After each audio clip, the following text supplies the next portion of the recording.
सकाळची जी इडली होती ना ताईंनो, तर ते उरलेली होती.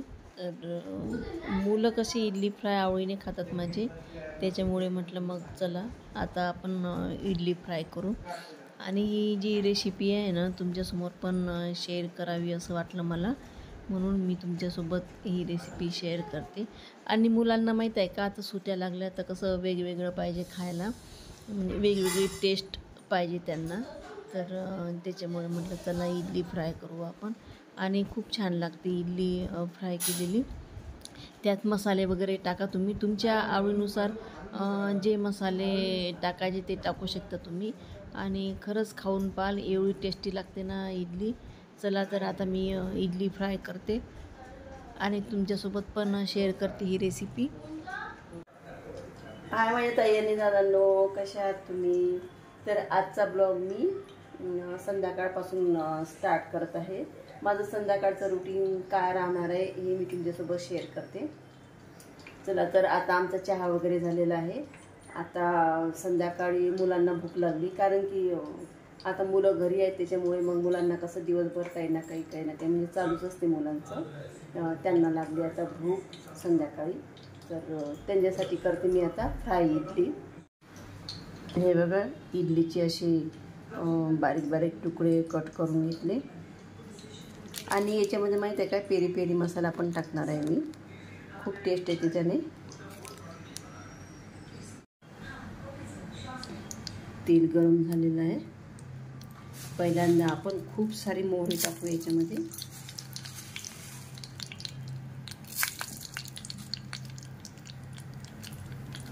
नंतर टाकते कढीपत्ता आणि हिरवी मिरची कट केलेली आहे मी, हे पण टाकते. ही फ्राय इडली आहे ना, इतकी टेस्टी होते ताईंनो.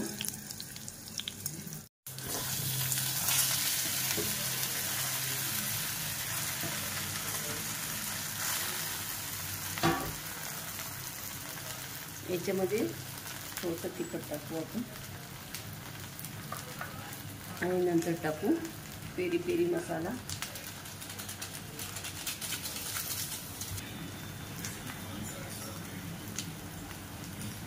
आता एकजीव करून मिक्स करू आपण छान.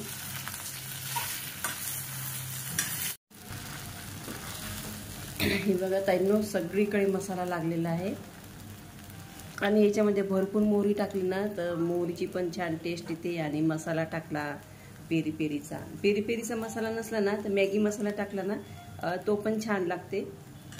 आणि थोडंसं तिखट पण टाकलं, थोडंसं मीठ पण टाकते. तुम्ही पण करून पाहाल, मुलांना खूप आवडेल इडली. कारण की आपली इडली जर उरली समजा संध्याकाळी तर वाया जात नाही आपली. अशी फ्राय केली ना, आपण पण आवडीने खातो आणि मुलं तर खूप आवडीने खातात.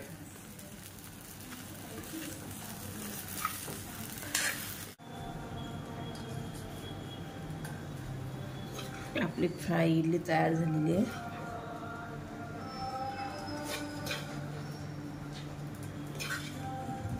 शाळा चालू असली ना ताईंनो, तर कसं मुलांना ब्रेकफास्ट वगैरे द्यायचा असला ना स्कूलमध्ये, तर नेहमी मी इडली देते. कारण की माझ्या मुलांना फ्राय इडली खूप आवडते. हे बघा किती छान दिसते ते.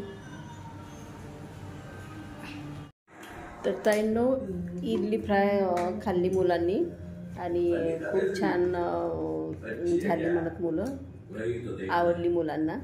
तर आता संध्याकाळचे आता वाजले 7. आता जात आहे मी मिरची दळायला.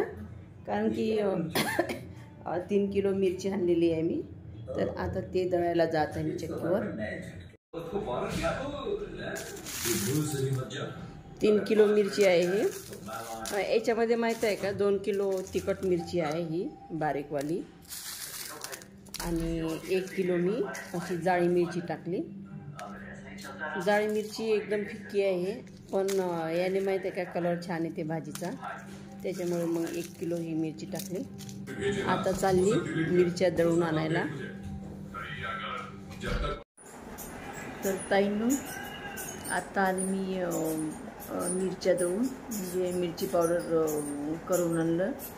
आणि आता खूप वेळ झाला तिथे, कारण की मिरची पावडर म्हटलं म्हणजे वेळ लागते. सगळं झाल्यावर मिरची पावडर दळून दिलं त्यांनी. आणि आता मुलं म्हणतात केक कर मम्मी, तर आता बनवते मी केक, चॉकलेटी केक बनवते. आणि तुम्हाला पण ती रेसिपी शेअर करते. चला तर आता केक बनवते मी. तर ताईंनो, आता बनवूया आपण एगलेस केक. त्यासाठी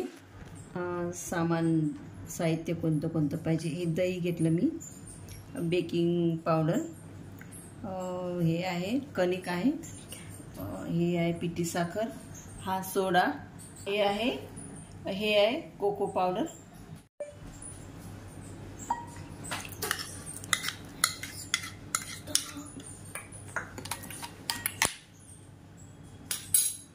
ही पिठी साखर सगळी टाकून देऊ आपण याच्यामध्ये.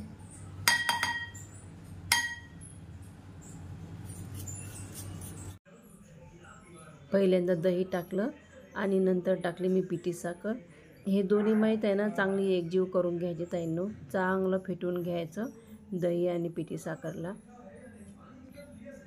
थोडासा वेळ लागते त्याला, पण दही माहीत आहे का चांगलं एकजीव झालं पाहिजे, त्याच्यामुळे मग जास्तच फेटावं लागते आपल्याला.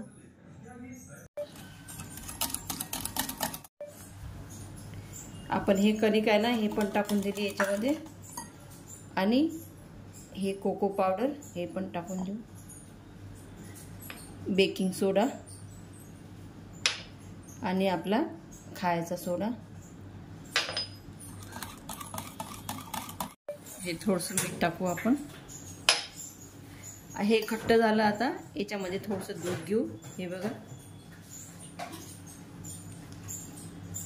आपला जसं जसं वाटलं ना तसं तसं टाकायचं थोडं थोडं.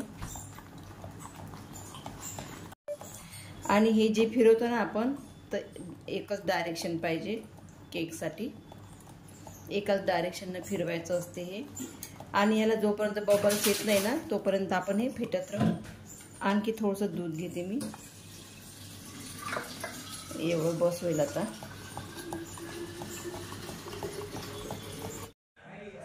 माझ्याकडे ॲल्युमिनियमचा डब्बा नाही ना, त्याच्यामुळे मी स्टीलचा डब्बा घेतला आणि त्याला आतून तूप लावलं चांगलं. तूप लावल्यानंतर मग ते जे बॅटर आहे ना आपलं केकचं, ते सगळं त्याच्यामध्ये ओतलं मी. कारण की आधी तूप लावावंच लागते, नाहीतर मग चिटकते. त्याच्यामुळे मग मी पहिल्यांदा तूप लावलं, नंतर मग त्या डब्यामध्ये ओतलं ते. मी आधीच गॅसवर कढई ठेवलेली होती. कढईमध्ये थोडंसं मीठ टाकलं होतं, त्याच्यावर चाळणी, आणि त्याच्यावर मग तो डब्बा ठेवला. आणि त्या डब्यावर माहीत आहे काय, मी झाकण ठेवलेलं होतं. 15 मिनिट राहू दिलं. आणि 15 मिनिटानंतर मग मी झाकण काढलं ना, तर हे बघा ताईंनो, माझा मी केलेला केक पाहू शकता किती स्पंज आलेला आहे. हे बघा, मी ताटात पण काढला, किती छान स्पंज आला आणि छान पण दिसत आहे.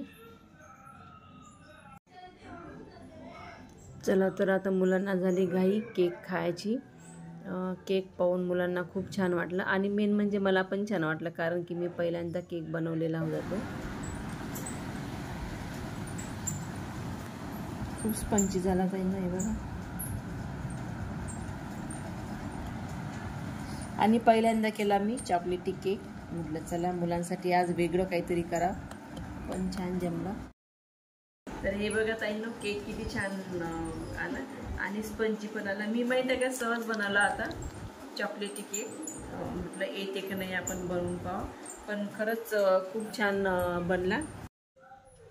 आणि केक एकदम इझी आहे बनवायला, कारण की बरंचसं सामान आपल्या घरीच असते जवळजवळ, तर त्याच्यामुळे बाहेरून काही सामान पण आणावं नाही लागत आपल्याला. आणि छान पण होते.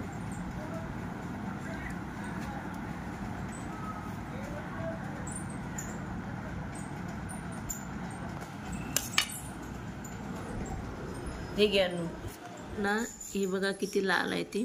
आणि खरोखर असं तिखट केलं ना भाजी पण छान येते आणि भाजीचा कलर खूप छान येतो. हे बघा, एकदम लाल झालं ही तिखट. आणि जास्त तिखट पण नाही आहे. 2 किलो मिरची आहे त्या तिखट आणि 1 किलो फिक्की मिरची, त्याच्यामुळे कसं जास्त तिखट पण होत नाही मग आपली भाजी. तर माझ्या मिस्टरांसाठी मी भाकर टाकत आहे आता, कारण की मुलांना काही जेवायचं नव्हतं त्याच्यामुळे. तसे संध्याकाळी माहीत आहे का आम्ही भाकरीच खात असतो. भाकर टाकली आणि मसाल्यातील सुकं चिकन बनवलं ताईंनो.